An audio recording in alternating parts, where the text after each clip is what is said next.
Chers amis, chers frères et sœurs, chers visiteurs, et à vous également qui nous suivez depuis chez vous. Sur notre chaîne YouTube, nous vous saluons de nom de notre Seigneur Jésus-Christ et nous vous souhaitons la bienvenue. Bienvenue parmi nous, bienvenue dans ce lieu et bien plus encore, bienvenue dans la présence de notre Seigneur et Sauveur Jésus-Christ, qui est au milieu de nous ce matin, par son esprit, qui va encore nous faire du bien ce matin. Nous le bénissons, nous le louons. Nous voulons lui apporter toute notre reconnaissance parce qu'encore aujourd'hui, c'est lui qui nous a renouvelé notre souffle de vie. C'est lui qui coordonne toutes choses, c'est lui qui conduit toutes choses. Sa parole dit qu'il a le maître des temps et des circonstances. Il fait concourir toutes choses au bien de ceux qui l'aiment. Et si nous sommes là ce matin, ce n'est pas un hasard. C'est parce que le Seigneur l'a voulu. C'est lui qui est notre force. C'est lui qui est notre réconfort. C'est lui qui est notre consolateur. C'est lui qui est notre rempart. Et c'est lui qui nous a donné la vie. Et c'est cette vie-là qui veut que nous vivons en lui, que nous vivons par lui, par son esprit. Je vous propose de commencer ces instants par ce chant qui dit « Dieu, tu es ma force, tu es mon chant. Chaque jour, je me confie en toi. » C'est ce que le Seigneur désire, avoir une relation personnelle avec chacun d'entre nous. Que nous nous confions en lui. Chaque instant de nos vies, tout ce qui nous concerne, Dieu s'intéresse à la vie de chacun d'entre nous. Amen.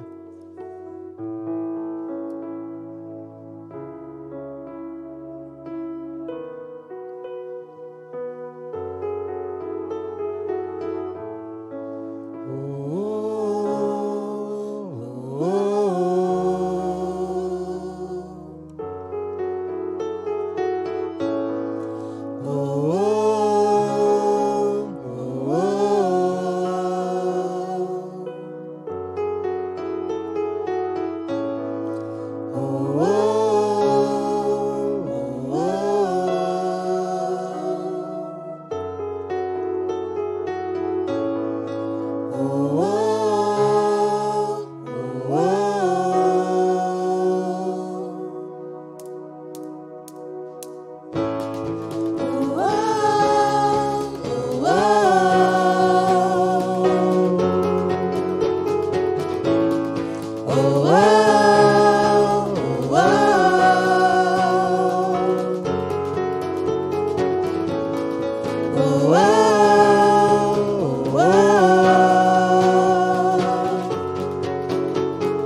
chant, mon bouclier et mon libérateur, souverain, mon sauveur règne aux cieux.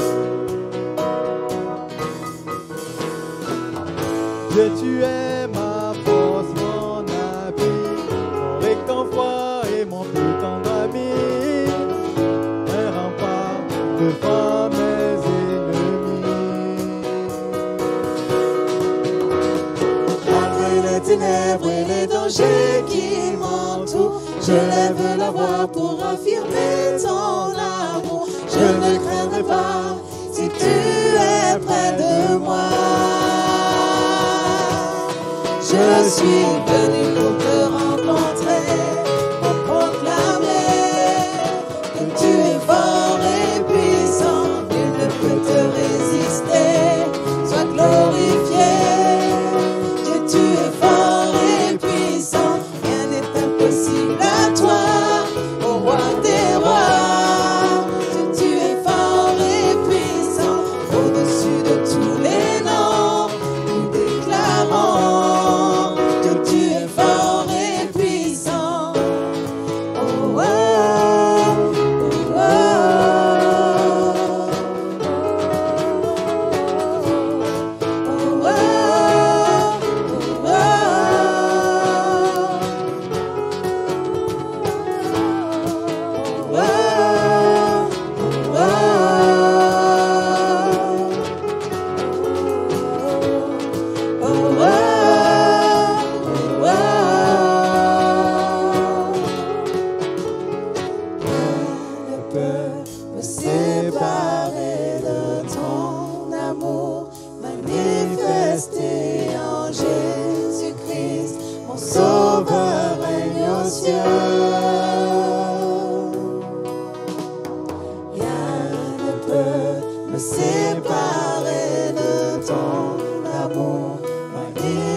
Tu es roi, tu es Seigneur.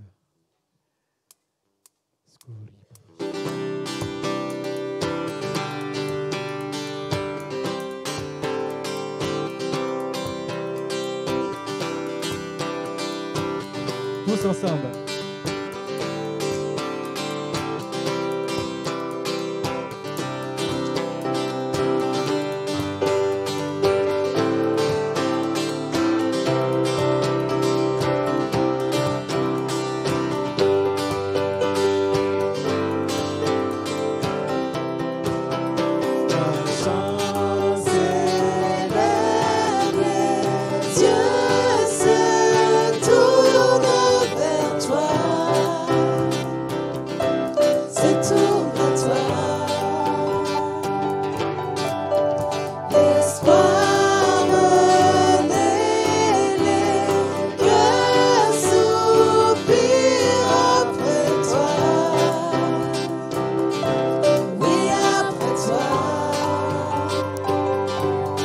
Te voyant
te voyant, nous retrouvons la force de vie.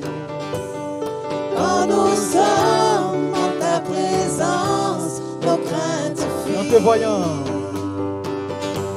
En te voyant, nous retrouvons la force de vie. Quand nous sommes en ta présence, nos craintes fuient. En te voyant, nous retrouvons la force de vie. Quand nous sommes en ta présence, nos craintes fuient. En te voyant, nous retrouvons la force de vie. Quand nous sommes en ta présence, nos craintes fuient. Elles s'enfuient.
Gloire, nous te rendons grâce.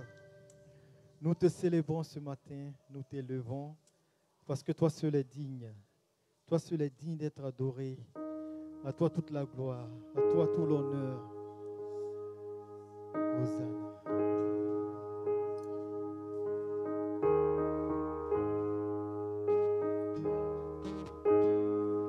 Hosanna.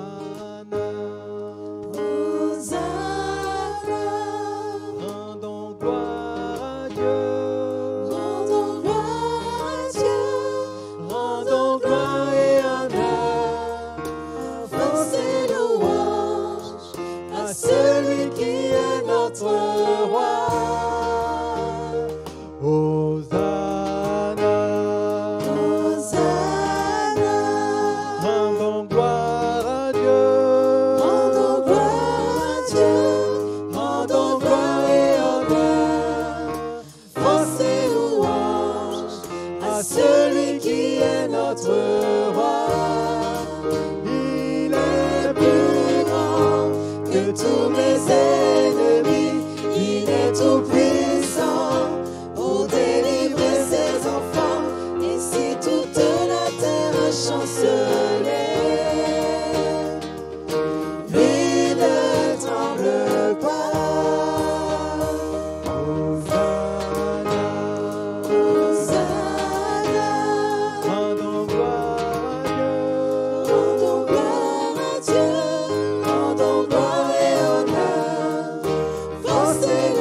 Bienvenue à tous. J'aimerais parler sur « Donne-nous aujourd'hui notre pain quotidien ». Nous lirons dans Deutéronome chapitre 8 et le verset 1. « Vous observerez et vous mettrez en pratique tous les commandements que je vous prescris aujourd'hui, afin que vous viviez et que vous vous multipliez et que vous entriez en possession du pays que l'Éternel a juré de donner à vos pères.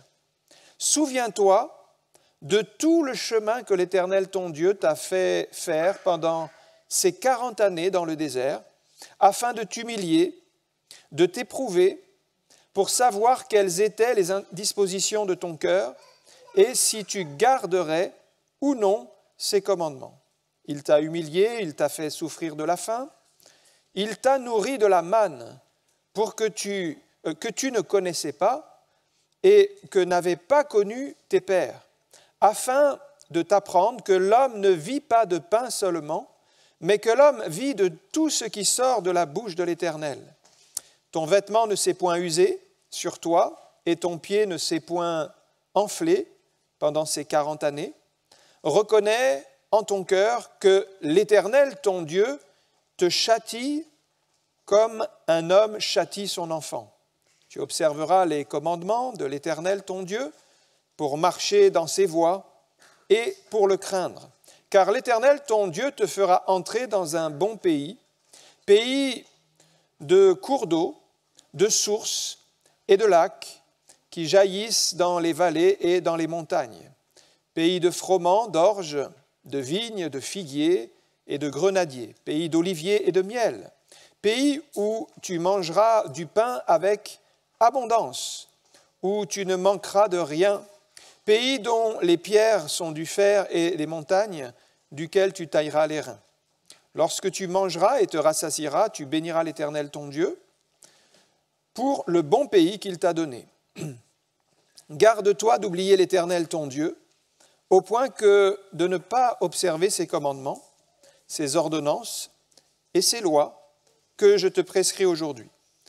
Lorsque tu mangeras et te rassasieras, lorsque tu bâtiras et tu habiteras de belles maisons, lorsque tu verras multiplier ton gros et ton menu bétail s'augmenter, ton argent et ton or s'accroître, et tout ce qui est à toi, prends garde que ton cœur ne s'enfle et que tu n'oublies l'Éternel ton Dieu qui t'a fait sortir du pays d'Égypte et de la maison de servitude, qui t'a fait marcher dans ce grand et affreux désert où il y a des serpents brûlants et des scorpions, et dans des lieux arides sans eau, et qui a fait jaillir pour toi l'eau du rocher, le plus dur, qui t'a fait manger dans le désert la manne inconnue à tes pères, afin de t'humilier et de t'éprouver pour te faire ensuite du bien. Garde-toi de dire en ton cœur, « Ma force et la puissance de ma main m'ont acquis ces richesses. » Amen. Nous avons tous des besoins différents. Nous avons tous des aspirations différentes. Mais chacun a son chemin. Et il est assez aisé de reconnaître que dans notre chemin, il y a des fois des temps de désert, des temps d'incertitude, des temps de complications, peut-être des temps où on ne voit pas l'issue, où c'est long et c'est difficile. Eh bien, frères et sœurs, c'est dans ces moments-là, particulièrement dans les temps de désert, qu'il nous faut nous confier dans le Seigneur et compter sur sa grâce et nous attendre à ce qu'il pourvoie à nos besoins et ce qu'il nous nourrisse avec cette manne spirituelle et avec cette eau dont il a le pouvoir. La prière consiste à nous attendre à Dieu qui, lui, a toujours les solutions. Nous nous attendons à la grâce de Dieu, à la main de Dieu, à l'intervention de Dieu. Peut-être vous avez tâté dans le désert, vous avez tâtonné en essayant des solutions humaines, en cherchant auprès de vos amis, de vos collègues de travail, de votre famille. Mais les portes se sont fermées. Il y a des déserts comme ça où on se retrouve seul, isolé. Mais nous avons la prière de la foi. La prière de la foi, ça consiste à croire alors que tout semble perdu, alors que la situation est désespérée. La prière de la foi, c'est nous connecter avec Dieu et de croire qu'il va pourvoir alors que nous ne voyons pas encore les choses se manifester. Quand vous commencez à fermer les yeux aux choses de ce monde, vous pouvez les ouvrir dans la foi et vous dire « Oui, le Seigneur va intervenir. Oui, le Seigneur va faire grâce. » C'est ça la prière de la foi, La chose n'est pas encore là, mais vous croyez qu'elle va arriver par la foi. Je remarque dans ce texte d'abord la manne. Ce texte nous parle de la manne dans le désert. Et au verset 2, il nous dit de nous souvenir de tout le chemin. Tout ce chemin. Et ce chemin, il est long et ce chemin, il est difficile, c'est le chemin du désert. Et on a été éprouvé dans ce chemin. Peut-être on a connu la faim, on a connu la soif, on a connu des manquements, on s'est senti peut-être abandonné, trahi, on s'est senti mis de côté sur ce chemin désert. Mais souviens-toi de tout le chemin et souviens-toi que dans ce désert, il y a aussi les bienfaits de Dieu. Il y a aussi les grâces de Dieu. Il y a aussi le Seigneur qui renouvelle nos forces pendant la marche. Il y a aussi, au travers de ces épreuves, des expériences spirituelles. Et souvent, les plus grandes expériences spirituelles où on est le plus proche de Dieu, c'est dans les temps les plus difficiles, c'est dans les temps de désert. Et là, on doit apprendre à diriger nos pensées, non pas sur les choses visibles, mais diriger nos pensées vers celles qui sont invisibles, vers celles qui sont spirituelles. C'est un travail, c'est un effort. Et diriger nos pensées sur les bienfaits de Dieu, c'est... Parfois, nous prenons ce chant qui dit « Compte les bienfaits de Dieu, mets-les tous devant tes yeux, tu verras en adorant combien le nombre en est grand. » Apprenons dans ce chemin, ce long chemin, à compter les bienfaits de Dieu. Dieu a été fidèle envers son peuple et quand je lis ce texte, vous vous rappelez combien d'années ça a duré la traversée du désert entre l'Égypte et Canaan? 40 ans. 40 ans, ce n'est pas comme une semaine. Déjà, une semaine au désert, on trouvera que c'est très long. Peut-être on s'ennuiera, on souffrira de la chaleur, de la difficulté. Une semaine, un mois de désert. Mais qui peut imaginer 40 ans de traversée du désert? 40 ans, ça me fait penser presque à une vie de cotisation pour la sécurité sociale pour la retraite.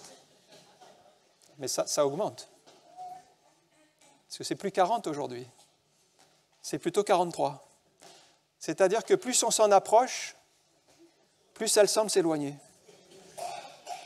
Mais enfin, c'est long 40 ans dans une vie. 40 ans, c'est presque la moitié d'une vie en moyenne. 40 ans, c'est une grande partie de notre vie. Imaginez une vie de désert. Eh bien, pendant ces 40 ans, la Bible dit que l'Éternel a été fidèle avec son peuple et qu'il ne les a pas abandonnés. Eh bien, de même que Dieu a été fidèle avec son peuple pendant les 40 ans de désert, nous croyons ce matin qu'il sera fidèle avec nous tout au long de notre vie. Jusqu'à l'arrivée, pour nous, c'est la patrie céleste, dans le ciel. J'ai pensé à ce verset de Deutéronome 31, 8. « L'Éternel marchera lui-même devant toi. Il sera lui-même avec toi. Il ne te délaissera point. Il ne t'abandonnera point. Ne crains point. Ne t'effraie point. » Il est là dans le désert. Il nous accompagne dans le désert et il nous ouvre les voies et il bénit. Certains se plaignent, c'est vrai, dans le désert. Le peuple n'a pas fait exception. Quand on lit l'histoire d'Israël, à plusieurs reprises, ils se sont retournés vers Moïse pour dire qu'ils regrettaient l'Égypte, ils se plaignaient de Dieu, ils se plaignaient même de Moïse, ils se plaignaient des circonstances du désert, ils se plaignaient de beaucoup de choses, ils en avaient assez du désert, et peut-être c'est un peu le sentiment qui est dans notre cœur, on se plaint auprès de Dieu, qui nous a oubliés, qui nous a mis de côté, on se sent abandonné, et tout cela est faux. Parce que quand on lit le texte, il est dit que Dieu a permis que même leurs vêtements ne s'est pas usé pendant les 40 ans. Leurs vêtements ne s'est pas usé. Et il dit que leurs pieds ne se sont pas enflés pendant ces 40 ans. Alors peut-être si on fait, nous, 10 km, allez, si on fait 10 km de randonnée, on aura un petit peu mal aux pieds quand même, les pieds enflés. Eux, pendant 40 ans, leurs pieds ne se sont pas enflés. Et pourtant, ils se plaignaient, et pourtant, ils se lamentaient auprès de Dieu, et ils en avaient assez de même cette manne, ils disaient, cette misérable nourriture que Dieu nous donne. Ils se plaignaient, et ils n'étaient pas contents. Alors ce texte nous dit plutôt, souvenez-vous, et comptez la fidélité de Dieu, et réjouissez-vous pour les grâces de Dieu. Il y a encore des choses à apprendre avec Dieu au verset 3. Il est question de la manne que tu ne connaissais pas. La manne que tu ne connaissais pas. Il y a des choses qu'on ne connaît pas. Et le peuple a découvert la manne. Qu'est-ce que c'est la manne? C'était le pain que Dieu a donné à son peuple. Pendant les 40 ans, c'était exceptionnel.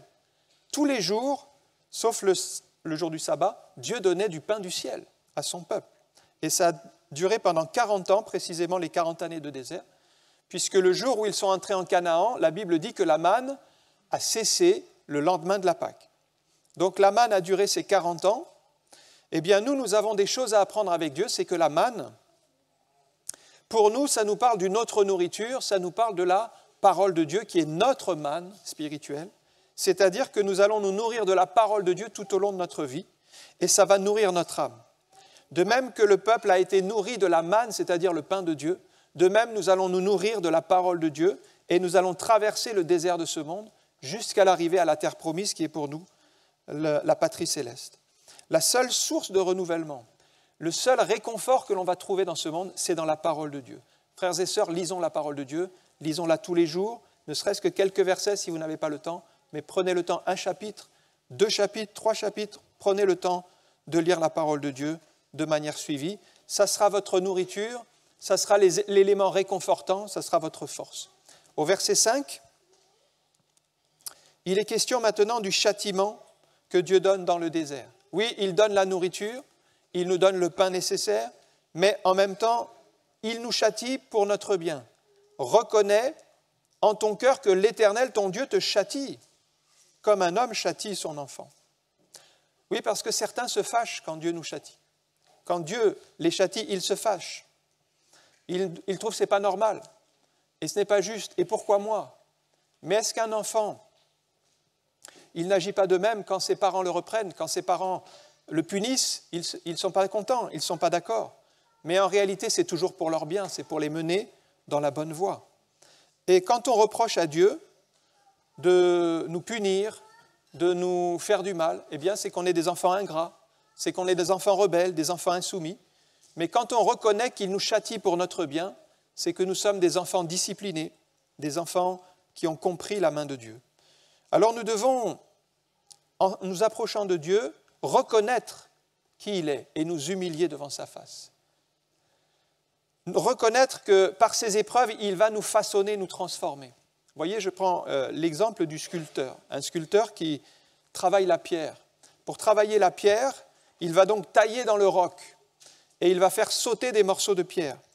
Eh bien, il est nécessaire que ces blocs de pierre partent pour qu'apparaisse la forme que le sculpteur veut donner à son œuvre d'art.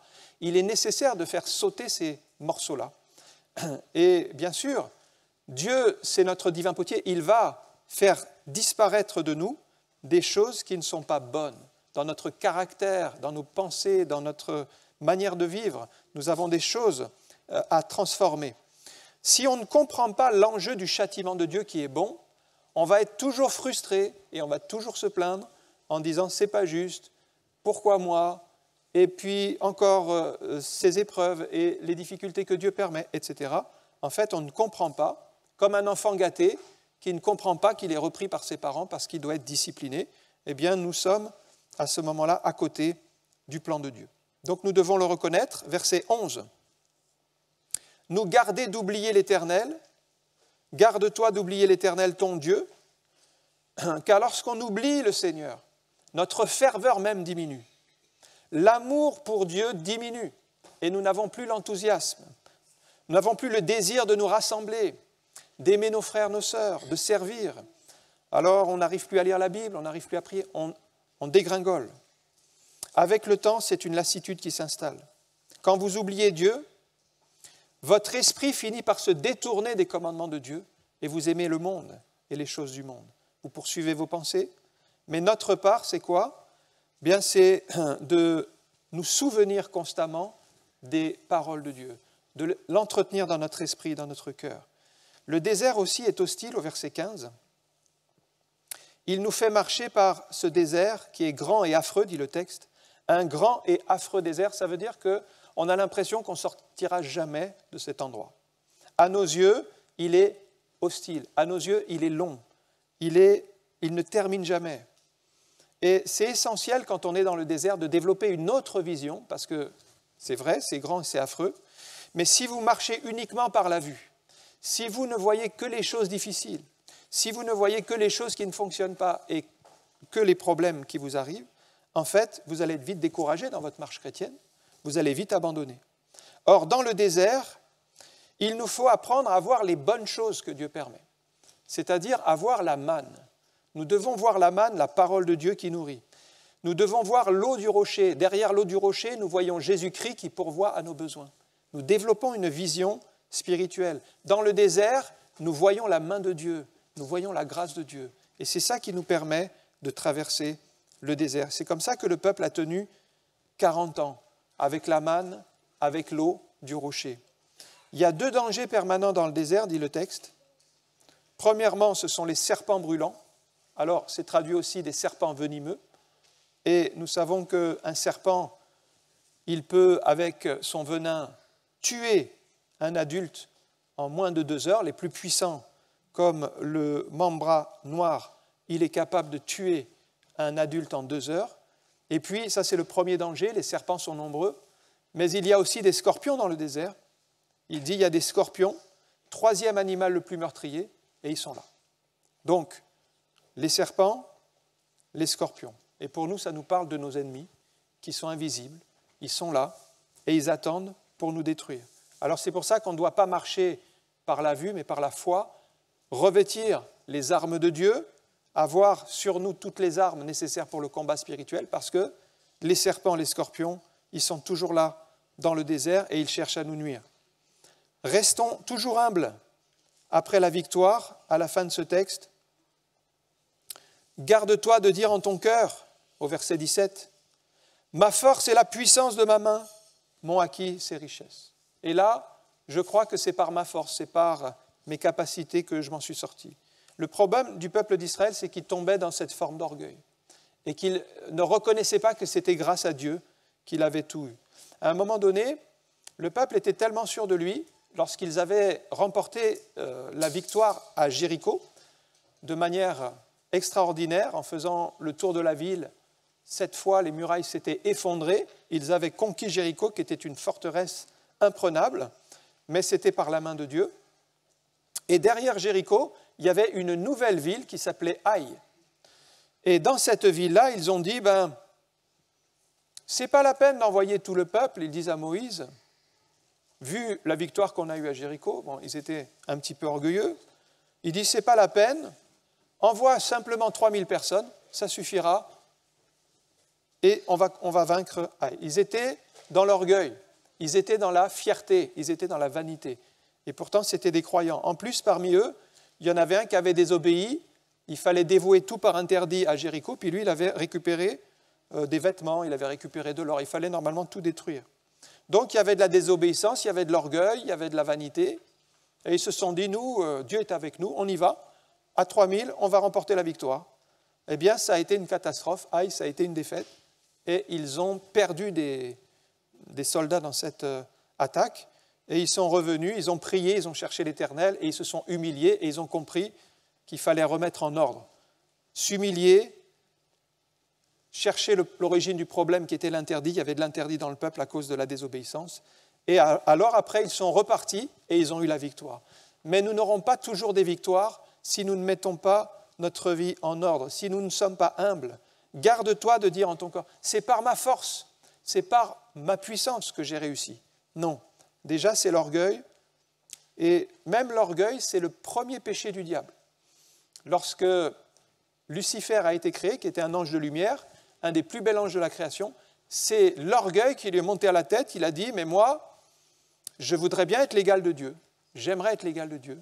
Et il a tout fait en sorte pour recevoir l'adoration comme Dieu, et il a été précipité des anges, il est devenu Satan. Donc un ange orgueilleux, maintenant, c'est Satan. Eh bien, il pousse à l'orgueil, il pousse à chercher ces choses-là. Comme lui, il a été orgueilleux, il voudrait bien que nous soyons orgueilleux. Donc, derrière l'orgueil, il y a toujours l'ennemi qui pousse à nous séparer de Dieu, à dire « c'est par ma force, c'est moi qui ai accompli ». Non, nous devons le rejeter et rendre toujours gloire à Dieu. Je pense à un deuxième récit, c'est dans 1 Roi 17, où nous voyons comment Dieu va nourrir maintenant, puisque Dieu nous donne le pain quotidien, on a vu la manne, Dieu donne la manne dans le désert, quel que soit le désert dans lequel nous sommes. Et ici, on voit que Dieu va nourrir son prophète dans la sécheresse. 1 Roi 17, verset 1. Élie le Tishbite, l'un des habitants de Galaad, dit à Akab, l'Éternel est vivant, le Dieu d'Israël dont je suis le serviteur, il n'y aura ces années ni rosée ni pluie, sinon à ma parole.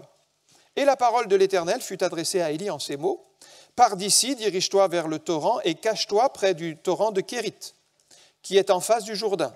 Tu boiras de l'eau du torrent, et j'ai ordonné aux corbeaux de te nourrir là. Il partit et fit selon la parole de l'Éternel, et il alla s'établir près du torrent de Kérit, qui est en face du Jourdain. Les corbeaux lui apportaient du pain et de la viande le matin, et du pain et de la viande le soir. Et il buvait de l'eau du torrent, mais au bout d'un certain temps, le torrent fut à sec, car il n'était point tombé de pluie dans le pays. D'abord, je remarque l'audace d'Élie. Élie, c'est un serviteur de Dieu, c'est un prophète. Il est rempli du Saint-Esprit, mais il est animé d'une audace spirituelle pour aller confronter le roi Akab. Et Jésus, quand on regarde le Nouveau Testament, il nous a équipés d'une puissance. Dans Luc 24, verset 49, Jésus dit « Voici, j'enverrai sur vous ce que mon Père a promis. Mais vous restez dans la ville jusqu'à ce que vous soyez revêtus de la puissance du Saint-Esprit. » Si c'était important pour les disciples, nous croyons que c'est important pour nous ce matin. Nous avons besoin d'être remplis de la puissance du Saint-Esprit. Élie était rempli de la puissance du Saint-Esprit. Il n'aurait pas pu confronter Akab sans être rempli de la puissance du Saint-Esprit. Alors nous en avons besoin. Prions le Seigneur pour être chaque jour renouvelé, visité par le Saint-Esprit. Et c'est comme ça qu'Akab, ce mauvais roi, va être repris par un prophète. Et ce roi qui commettait l'idolâtrie dans le pays, eh bien, Élie va dénoncer son péché. Élie a des paroles de Dieu dans sa bouche, c'est-à-dire qu'il s'approche d'Akab en disant « l'Éternel est vivant ». Et quand vous êtes proche du Seigneur, il y aura toujours des paroles de Dieu dans votre bouche. Vous allez commencer à parler les paroles de Dieu. Ça, c'est les caractéristiques de ceux qui aiment Dieu, de ceux qui sont proches de Dieu. C'est les paroles de l'Esprit, c'est les paroles de Dieu qui sont sur leur bouche. Élie ne dit pas « c'est moi le prophète Élie qui vient vers toi ». Il met Dieu en avant. Il met la puissance de Dieu en avant, la personne de Dieu en avant. Il ne vient pas en son nom. Et il annonce quelque chose de difficile. Et c'est parfois aussi le message des prophètes. Il doit reprendre, il doit corriger de la part de Dieu. Et là, il annonce une sanction comme Akab, tu es dans le péché, tu as mis l'idolâtrie dans le pays, le peuple est idolâtre. La sanction de Dieu, c'est qu'il y aura une sécheresse de plusieurs années sur le pays. Beaucoup dans le peuple suivaient les Baals et les Astartés. Et à ce moment-là, il fallait corriger le péché qui était commis. Il annonce donc une sécheresse et les paroles de Dieu qui sont sur sa bouche, elles seront sur notre bouche et nous aurons de l'assurance si nous sommes proches du Seigneur. Acte 4, 13, regardez les disciples, ils ont fait 3 ans avec le Seigneur et ils parlent devant le Sanhédrin qui est l'autorité spirituelle de l'époque au niveau des Juifs. Lorsqu'ils virent l'assurance de Pierre et de Jean, ils furent étonnés, sachant que c'étaient des hommes du peuple sans instruction, et ils les reconnurent pour avoir été avec Jésus. Voilà ce que Dieu nous donne, frères et sœurs, c'est de l'assurance dans les moments où nous avons besoin de confronter des oppositions, de confronter des Akab, de confronter des puissances spirituelles mauvaises. Eh bien, nous avons de l'assurance qui vient d'en haut. Ensuite, Élie est dirigé par le Seigneur au bon endroit, c'est-à-dire vers le torrent de Kérit. Il devait fuir pour sauver sa vie, mais il aurait pu fuir n'importe quelle direction. Il aurait pu aller dans une caverne, il aurait pu se cacher dans la forêt, il aurait pu aller n'importe où. Mais, comme il aime le Seigneur et qu'il écoute le Saint-Esprit, le Seigneur lui dit « mais c'est vers le torrent de Kérit qu'il te faut aller ».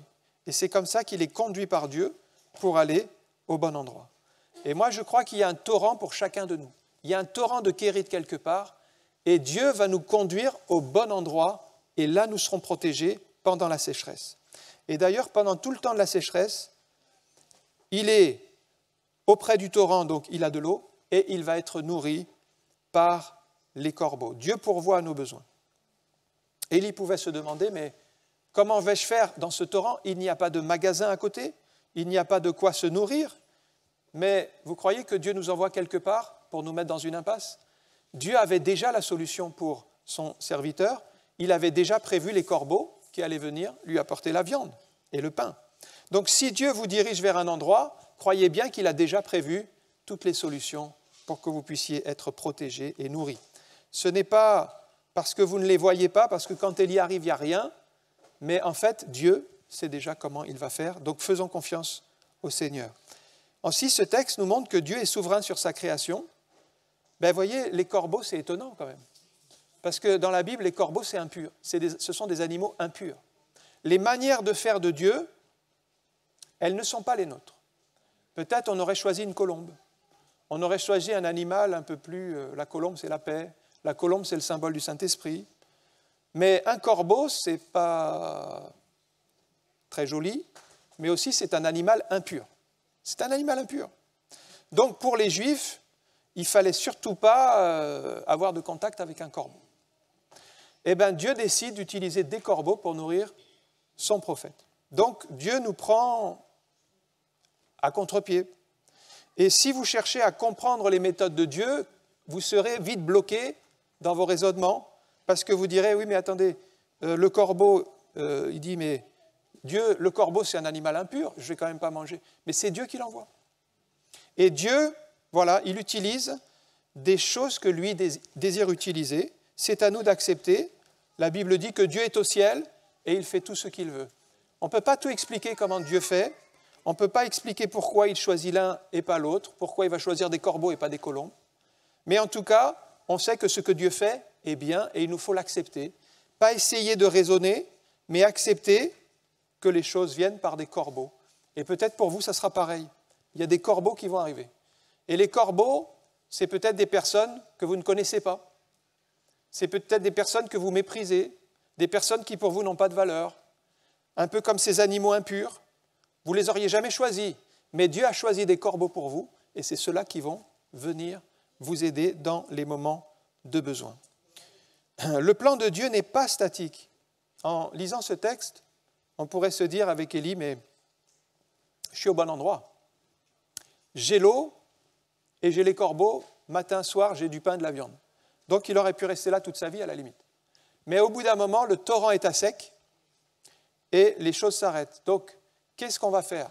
Eh bien, ça veut dire qu'il y a un temps donné où nous sommes dans une direction, et c'était vraiment le plan de Dieu pour sa vie. Il fallait vraiment qu'il aille à Kérit, mais à un moment donné, il faut qu'il parte.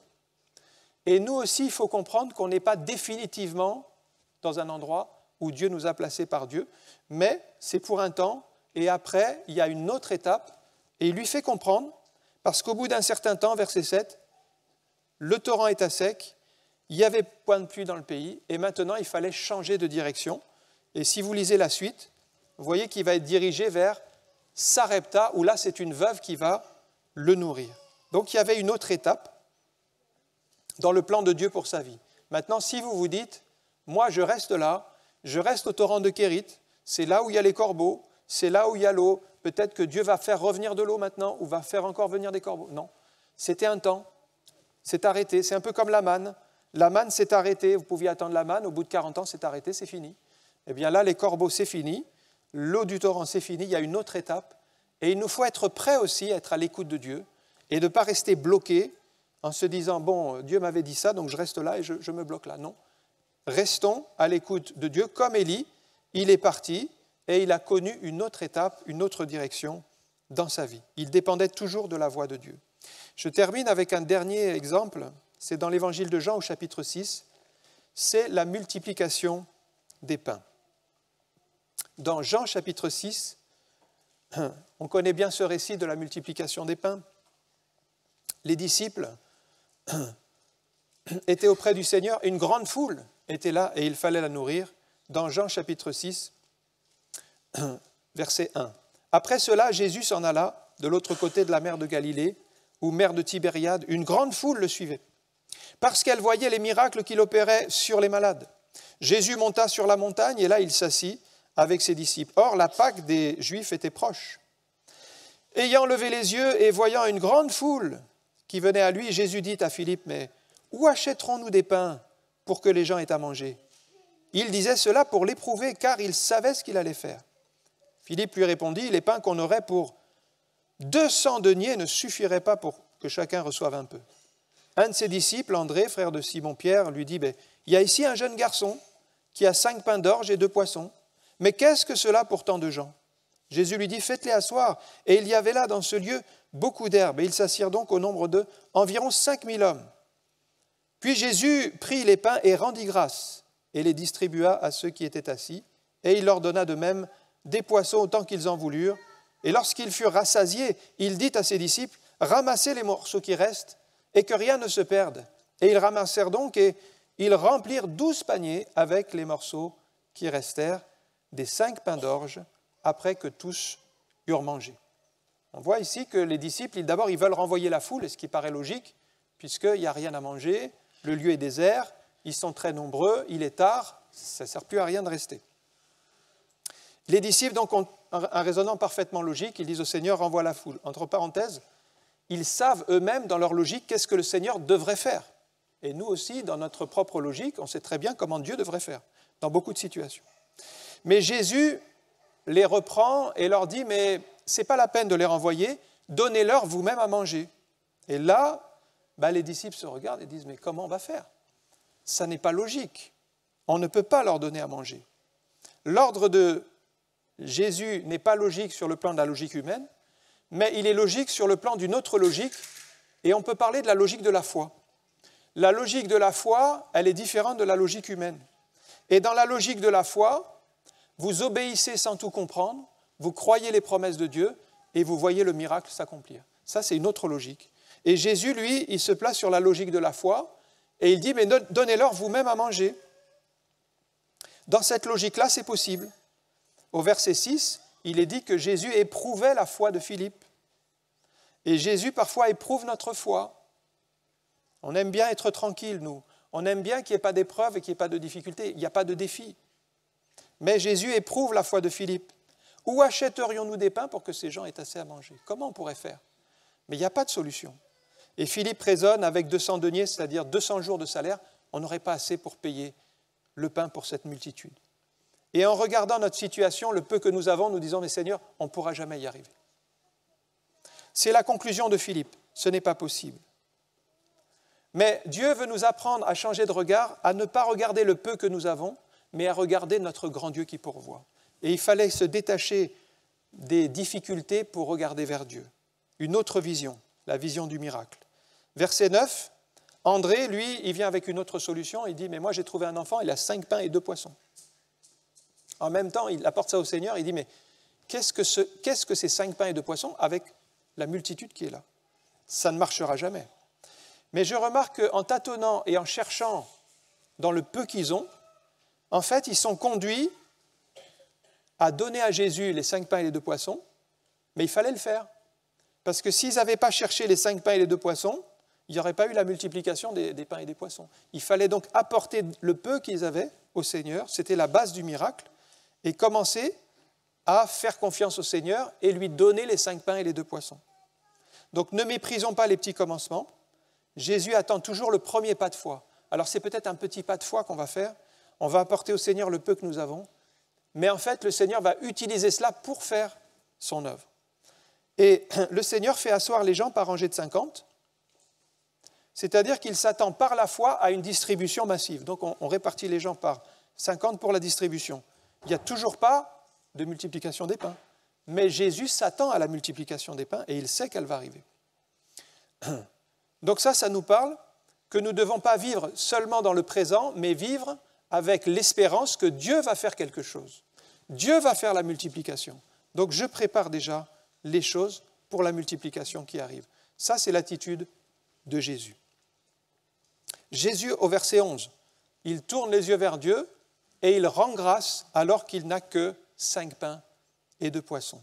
Il n'y a pas encore eu de miracle, mais déjà il rend grâce à Dieu. Ça, c'est une autre attitude, parce que le principe, c'est que Jésus rend grâce à Dieu alors qu'il n'a rien, et que nous, souvent, nous attendons d'avoir quelque chose pour rendre grâce à Dieu. C'est une autre logique, c'est une autre perspective. C'est aujourd'hui, commençons à rendre grâce pour le peu que nous avons et attendons-nous à la bénédiction de Dieu. Mais comme Jésus, entrons dans la logique de la foi. On prend les 5 pains et les 2 poissons et on dit merci Seigneur pour les 5 pains et les 2 poissons. Et puis ensuite, le miracle a pris place. Les pains et les poissons se sont multipliés, mais ça c'est l'œuvre de Jésus, c'est le miracle. 5000 hommes, dit le texte, c'est-à-dire sans compter les femmes et les enfants, ce qui fait en gros 15 000 personnes. Alors imaginez, le texte il dit, ils n'ont pas seulement été nourris, ils ont été rassasiés. Ça vous est déjà arrivé d'être rassasié? Par exemple, quand vous allez au restaurant, dans ces fameux restaurants où c'est service illimité, c'est-à-dire vous payez la somme et vous mangez autant que vous voulez. Parce que pour en rassasier certains, il en faut. Il faut plus une demi-baguette et 2 poissons, il en faut, pour les rassasier. Dans ce genre de restaurant, là, vous entrez taille 38, vous ressortez taille 46. Vous êtes rassasié. Eh bien, dans la présence de Dieu, vous allez être rassasié de sa grâce, de sa bonté. Psaume 36, verset 9, « Il se rassasie de l'abondance de ta maison et tu les abreuves au torrent de tes délices. » Ils ont été rassasiés de pain et de poisson, c'est-à-dire qu'ils ont mangé tant qu'ils ont voulu. Et il y en a sûrement qui en ont profité. Ils aiment bien manger, ils ont mangé. Eh bien, ils étaient rassasiés. Eh bien, nous pouvons nous-mêmes nous rassasier de la présence de Dieu, de la parole de Dieu, et être bien dans sa présence. Les disciples ont encore rempli 12 paniers des morceaux qui restaient. Pourquoi 12 paniers? Un pour chaque disciple incrédule qui disait « c'est pas possible, ils sont trop nombreux, on n'a pas assez d'argent, on n'y arrivera pas ». Ils étaient incrédules. Eh bien, Jésus les a laissés avec chacun un panier de restes de pain qui était encore disponible. Et comme cela, tout cela n'a pas été perdu, mais en même temps, ça nous montre que Dieu a pourvu avec générosité, avec abondance, au-delà même des besoins qui étaient déjà très importants. La puissance de Dieu, en fait, est illimitée. Il n'y a que notre incrédulité et notre doute qui va bloquer et freiner la puissance de Dieu, comme à Nazareth, où Jésus n'a pas pu faire beaucoup de miracles à cause de l'incrédulité. Mais Jésus veut faire davantage. Attendons-nous à la grâce de Dieu. Il va donner le pain quotidien. On va prier quelques instants. Je vais inviter Delphine à venir pour accompagner ce moment. On a vu combien Dieu pourvoit par la manne pour le désert, combien Dieu pourvoit avec des corbeaux alors qu'on est dans la sécheresse, combien Dieu multiplie les pains et les poissons alors qu'il y a si peu. Encore aujourd'hui, le principe est le même, c'est que dans tous les cas, il nous faut venir à Dieu avec la foi. Vous avez peut-être besoin de travail, venez à Dieu avec la foi. Vous êtes dans une situation sans issue, venez au Seigneur avec votre foi. Vous êtes peut-être malade ou affaibli, venez à Dieu avec votre foi. Vous êtes peut-être dans une situation qui vous a égaré, ou vous priez pour un enfant qui s'est éloigné du Seigneur, venez avec votre foi. Dieu connaît nos difficultés et il sait comment il va pourvoir. Il sait où sont les corbeaux, il sait comment multiplier les pains et les poissons, il sait comment envoyer le pain du ciel qui va nous restaurer. Merci encore pour ta parole. Nous voyons combien elle est une source de réconfort et une source de bénédiction dans l'épreuve. Elle est une source aussi pour nourrir notre âme, afin que nous ayons la paix dans l'épreuve, afin que nous soyons renouvelés pendant la marche. Et je te prie pour chacun, Seigneur, afin que cette parole produise du fruit dans les cœurs et que ton nom soit glorifié. Merci pour ta parole, merci pour ce pain quotidien, merci parce que tu pourvois à chacun de nos besoins et nous voulons focaliser nos yeux sur toi dans le nom de Jésus. Amen. Que le Seigneur vous bénisse.